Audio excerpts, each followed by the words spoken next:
Welcome to ETH Insights, where leaders of today discuss ideas that will shape tomorrow. Global capability centers today have evolved from cost hubs to core innovation engines. But nowhere is the shift more complex or consequential than in healthcare. At the helm of one such transformation is Pawan Sachdeva, Senior Managing Director, Technology at Carelon Global Solutions India.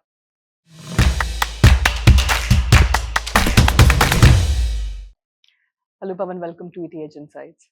Thank you so much. Pawan, let's first talk about the broader GCC ecosystem. GCCs nowadays, they're moving from just, you know, scaling engines to now sensing engines. Yeah. How do you think that they are evolving, especially the ones in India, when it comes to, upstream business strategy and not just executing things? So I see a big change in GCC ecosystem. Like though journey started about 2 decades back, but in last 3 years there is a significant movement around. Okay, we are a transformation hub, or we are a second HQ, or different terms about GCC. But the biggest advantage what GCC have, which is helping them, enabling them to transform organization, is GCCs have become microcosm of the enterprise. Okay, specifically companies like us. In US, it is very difficult to collaborate. There are a lot of silos, considering there are different offices, different time zones, and all. But then, India being a microcosm of the organization, it's very easy for us to do experiments. It's very easy for us to understand where technology is going, or how we can evolve the enterprise by re-engineering processes completely with help of technology and bring innovation and transformation for the enterprise, which is helping us to be a upfront part of GCC or a headquarter, which is driving the strategy also. Because these days, strategy is more around how we can leverage technology to do things differently to bring more efficiencies. And that is where GCCs are helping organizations by having a deeper understanding of domain and having a cross-functional team sitting together under one roof, talking to each other more frequently to understand what are the problems and how we can collaborate to solve those problems together. You spoke about domain expertise and also how different functions sit under one roof. We'll come to that, but before I want to talk about the sector that you operate in, healthcare. Yeah. So it's a highly regulated, very local sector. Yeah. So in such a scenario, but you operate in a global construct. Yeah. So in such a scenario, what does global consistency with the local nuance look like especially in GCC sectors? So see, it's more about harmonization global standards with local nuances. To elaborate this point, obviously we need to have a global standards around data privacy, around law, around compliance, around how we leverage data. There is no second thought about it. But then, being in those constraints, how we can replicate, how we have a unified data management processes, how we have a unified network and infrastructure. Like for example, in our case, if you go to any office across the globe, your laptop, your infrastructure pretty much look like same. So which means from IT standard standpoint, as well as from the physical infrastructure standpoint, we are pretty much same. We have a global standards, but then there's a decentralization of accountability and decision making, which help us make certain decisions within those frameworks which has been designed by the enterprise, that how to move effectively. With patients and member data is the most biggest concern for us. We need to make sure we are operating in a way where members data is secure. Their privacy is very, very important. But then also how we need to make certain changes within Indian ecosystem for us to be more effective is something which we are practically implemented across. And how we implement it is there are annual trainings which talks about how to deal with various situations. For example, very important concept is minimal data. When you get into some problem, look into how you can solve that problem with minimal data. You need not to churn entire data set. You need not to look into entire data set. Even if somebody is asking for some data set, try to understand what they need and what is the minimum data which is required. Right. So operating under those constraints help us harmonize both global standards and local decision making. In talking about Carelon specifically now, you operate across various functions, right? From clinical decision making, behavioral health, member engagement, like you said. Yeah. These are functions that rarely sit under one roof. So what Yes. kind of operating models do you think are needed to break the silo while not losing the domain rigor? Yeah. See, for everything, operating model plays a very, very important role. If you fix the operating model, you can fix any problem. Half of the time, your problems are around operating model. If your operating model is not structured, not unified, then you'll lead into a lot of apprehension, lot of conflicts, lot of ambiguity. So how we have solved it in a three ways. One, there is a unified data platform where we have data from multiple domains sitting under one data mart so that we can leverage it effectively for decision making. Second, there are teams from these various functions. We have created a pod. Pod is helping us solve the business problem, which means there are people from various domains. Recently, we created a pod to transform one of our process where I have team from contact center technologies, I have team from provider data management, I have team from cost of care platform, and then I have AIT. All four teams sitting together to see how we can retransform this process completely and bring more efficiencies. So those cross-functional teams sitting together, working as a one pod, plays very, very important role, supported by infrastructure where I already have a unified data access. When we talk about scaling up, everyone's also agility is a word that's being used often, right? But then healthcare is not a move fast, break things industry. Yeah.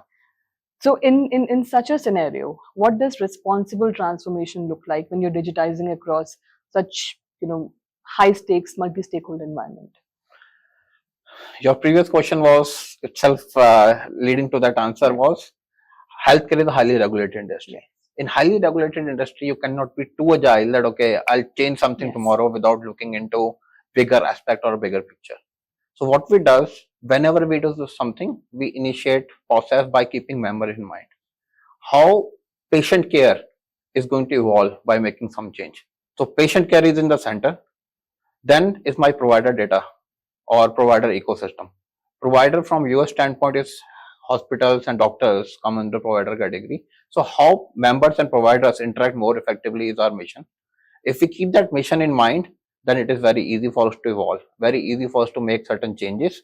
But then we have to be responsible. Responsible for patient care, responsible for patient privacy, responsible for seamless experience of members and providers. As we bring those experiences, there are certain guardrails, as I spoke earlier. Biggest guardrail is members' privacy. How we access PHI and PI is highly, highly regulated. Sitting in India, I cannot access to PHI and PI, which means we have created a infrastructure where I can mask the data very easily. I can segregate the data for those states which I should not be seeing sitting outside of US.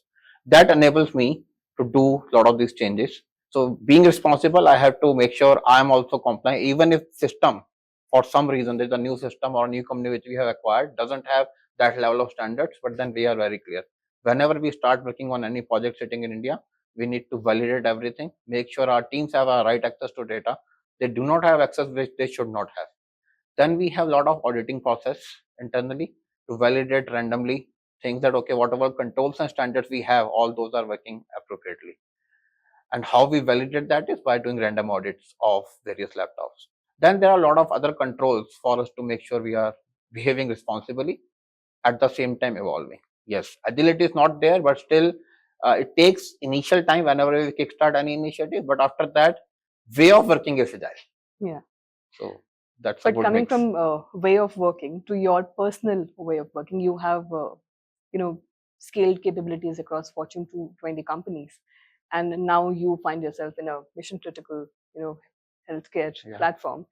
What is that one counterintuitive lesson in leadership that you would say that you have learned that has also helped you in how you build enduring leadership?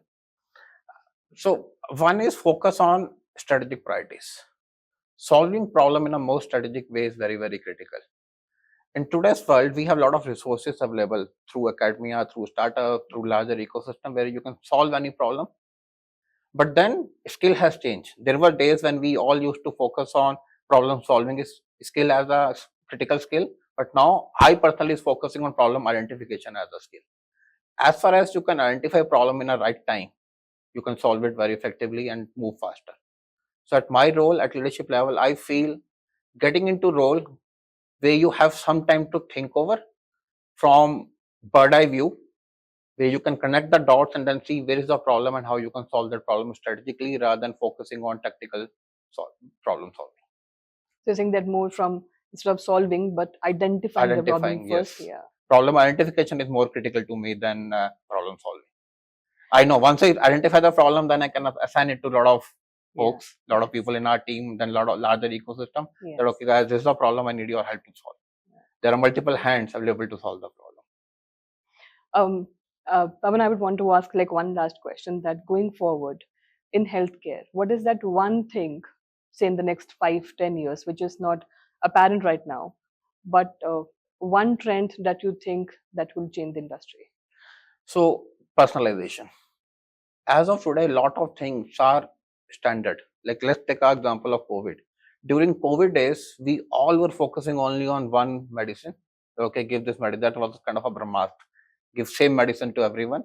But in coming days, and even during COVID itself, that journey started. But it's going to be a significant value differentiator for companies. How you are giving up personalized attention and also personalized care to each individual based upon his or her needs. That is going to be the game changer, because those days are gone when you used to attract more members or patients with cost. There is so much of competition, you cannot go down on cost now. So which means you have to focus on value added services. And one of our value added services where we all as human get attracted is when you get some personal attention. So personalization is going to be the big change maker, and it's going to evolve the industry completely. Clearly, Carelon has got its finger on the pulse, Yeah. I would say. So We thank are you, trying our Pawan. best. Thank you, Pawan. Thank you. for It was joining really nice today's talking guest. to you, Thank and you. good interaction. Thanks.